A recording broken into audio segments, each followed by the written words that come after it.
Bonjour à toutes et tous, une fois de plus, des énergies de la semaine, un moment pour écouter, mais surtout pour écouter ce qui se passe à l'intérieur de vous et sans doute un moment aussi pour nous connecter à notre lumière intérieure, à notre capacité à avoir et puisse ce moment nous aider à élargir notre conscience, à dépasser les limites et les blocages qui nous ont été imposés ou que nous nous sommes imposés au fur et à mesure de notre expérience de vie, de notre développement, pour faire face aux difficultés, faire face aux souffrances.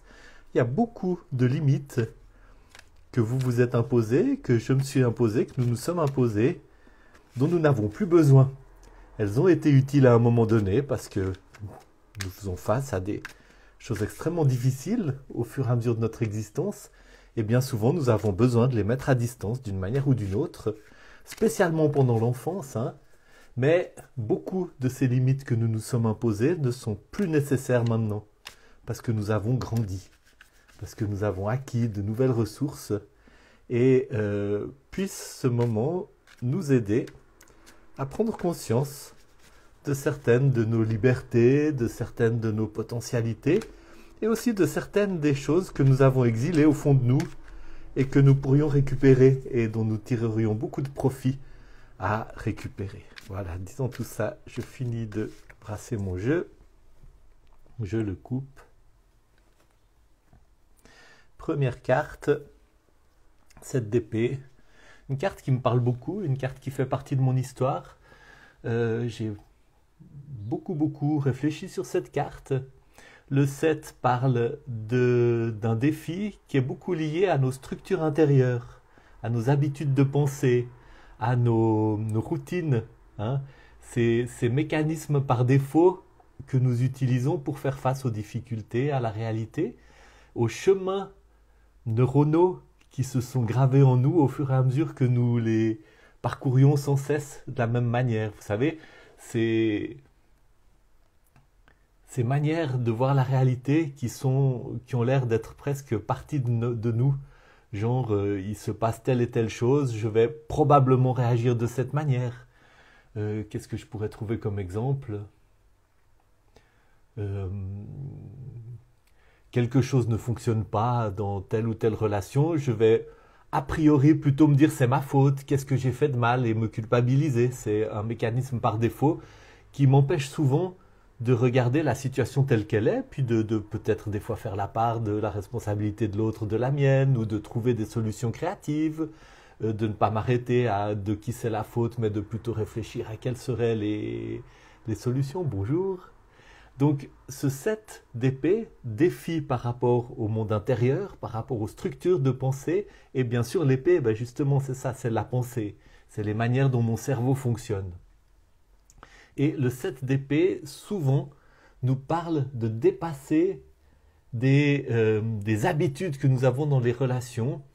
Et il y a quelque chose aussi dans le 7 d'épée qui parle de codépendance, qui parle de notre habitude de prendre sur nous, euh,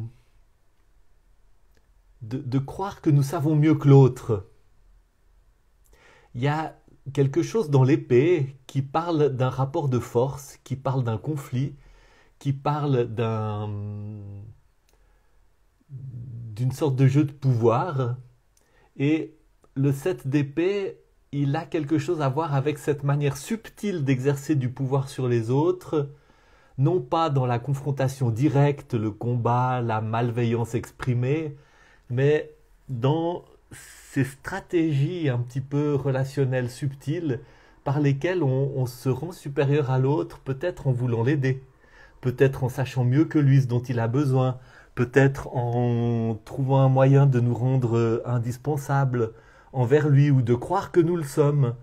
Toutes ces manières de priver l'autre de son pouvoir en croyant que nous serons plus capables que lui, soit de savoir ce qui est bon pour lui, soit de l'aider, etc.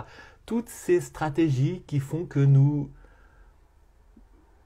sommes nous-mêmes codépendants de quelqu'un ou bien que nous tentons de rendre l'autre codépendant ou codépendante de nous. Toutes ces manières dont nous tentons de prendre le pouvoir en déniant à l'autre son propre pouvoir. Hein. Je sais mieux que lui. Si ce n'est pas moi qui lui donne un conseil ou qui fait à sa place, ça va être mal fait.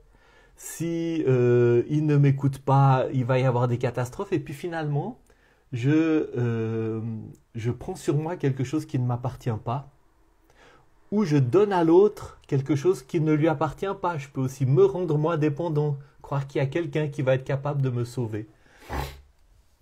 Toutes les structures, toutes les manières de réagir dans le conflit que nous avons héritées, que nous avons construites au fil des années aussi, et qui font que nous restons enfermés dans quelque chose. Et le 7 d'épée dit, c'est le moment de passer à travers ça. C'est le moment de sortir de ça. C'est le moment de reprendre votre souveraineté, la responsabilité de votre vie. C'est le moment de reprendre conscience que vous avez une destinée sacrée. Vous seul pouvez l'accomplir.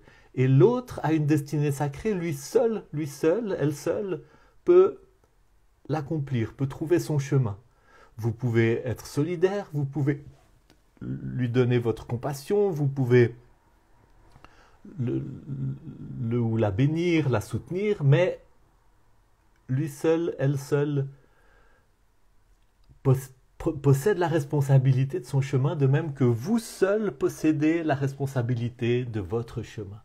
Et ce chemin, c'est surtout le chemin vers la capacité de prendre soin de soi-même d'une manière correcte, de reprendre conscience de notre propre lumière, de notre propre souveraineté, de notre propre capacité, de notre propre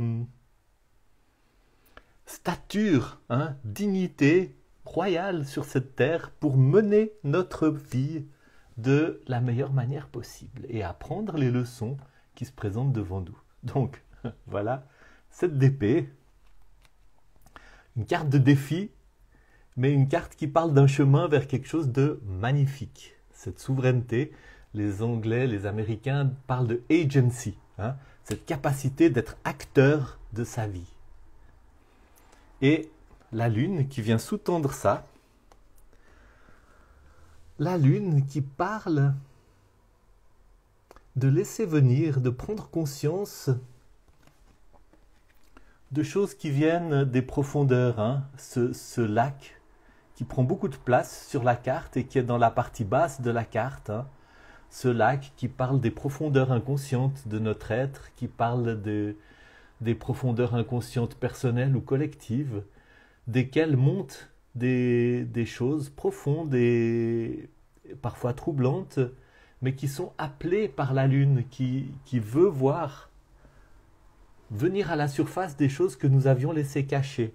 Et il y a effectivement un rapport entre ces deux cartes pour trouver le chemin vers notre agency, vers notre souveraineté, et pour prendre conscience aussi des ornières mentales et relationnelles dans lesquelles nous nous sommes enfermés, ou nous nous sommes laissés enfermer.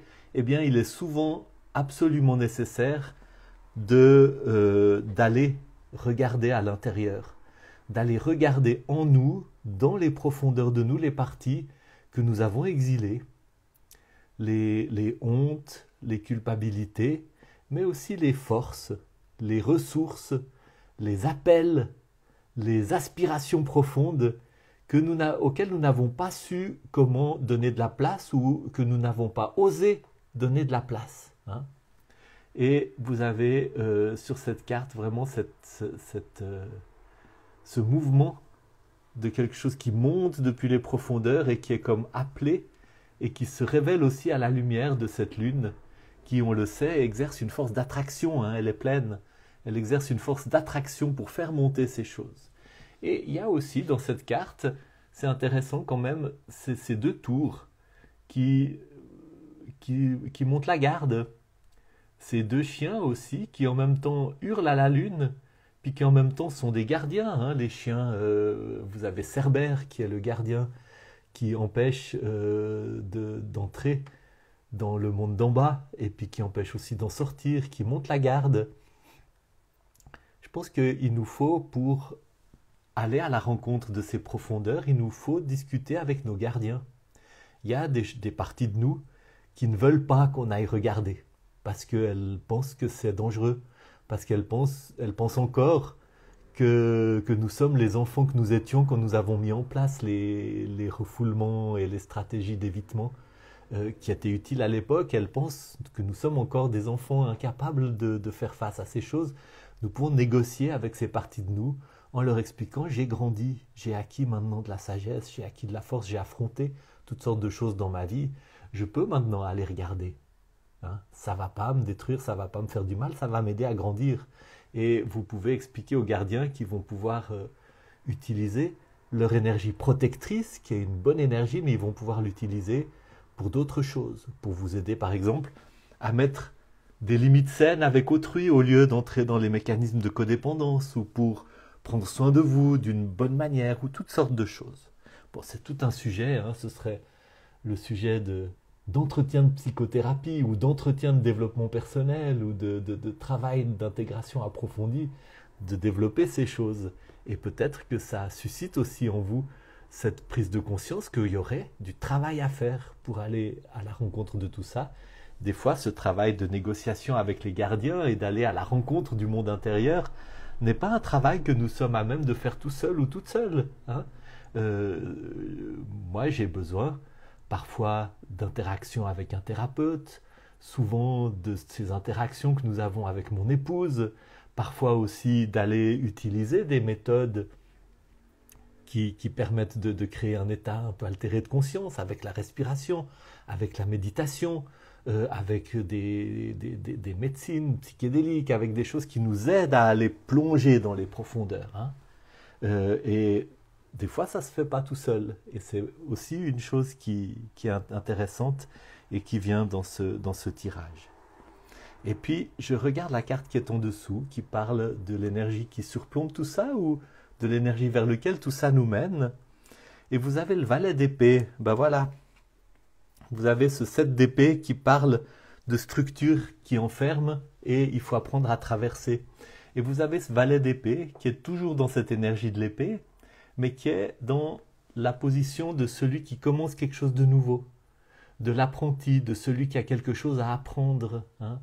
Et ce travail que vous êtes invité à faire vous conduit dans cette position de ce valet qui a maintenant un nouveau territoire à découvrir, une nouvelle capacité d'entrer en relation avec les autres, de gérer ses relations avec les autres, de gérer les relations de pouvoir, et aussi de gérer tout le monde de ses propres pensées, de ses manières de fonctionner dans le relationnel, dans le conflit, dans les interactions avec autrui, dans les relations où sont en jeu des questions de pouvoir, de dépendance, d'autonomie, de souveraineté, etc.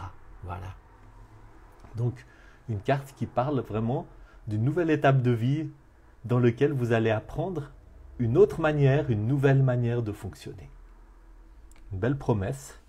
Et c'est intéressant parce que tout ce travail-là, eh bien, est très lié avec les thèmes que nous allons explorer dans le cours que je vais donner à partir du premier lundi de septembre sur la bénédiction. Nous allons explorer toutes ces questions de pour bénir, j'ai besoin de me connecter avec ma propre puissance. Hein, de sortir d'une position de dépendance, de supplication, de croire qu'il y a quelque chose, que ce soit autrui, que ce soit une divinité, etc., de qui je devrais recevoir un peu comme un mendiant. Il y a une dimension de se reconnecter, de reprendre conscience de sa propre souveraineté. Et puis il y a une dimension aussi de reprendre conscience de la souveraineté de chacun et de chacune, de la destinée sacrée de chacun et de chacune, et de trouver un très très grand respect pour cela. Et dès le moment où je bénis autrui avec un soupçon d'impression que je suis supérieur et qu'il va avoir besoin, etc., et qu'il y a quelque chose qui est dans un rapport d'une manière ou d'une autre de domination ou de dépendance, eh bien, je ne suis plus dans la bénédiction. La bénédiction, elle me conduit dans la capacité d'avoir une relation de vis-à-vis et de liberté absolue à l'égard d'autrui et de souveraineté absolue sur ma propre destinée. Hein. Et c'est tout le travail que nous allons faire avec ce cours qui va durer plusieurs mois, hein, à raison d'une séance collective par mois, où nous allons apprendre à explorer ce pouvoir de la bénédiction, ce pouvoir de bénir. Et le premier cours, ce sera, regardez le lien qui va figurer dans les commentaires de cette vidéo et inscrivez-vous si vous voulez participer à ce cours. Ce sera vraiment une belle expérience et je peux vous dire quelque chose qui va vous amener des outils pour mener votre existence d'une manière qui va vous apporter plus de satisfaction et plus d'estime de vous aussi. Marcher avec plus de dignité, avec plus de conscience de qui je suis, de qui vous êtes. Bon dimanche à toutes, à tous, à bientôt. Je me réjouis de vous revoir dimanche prochain.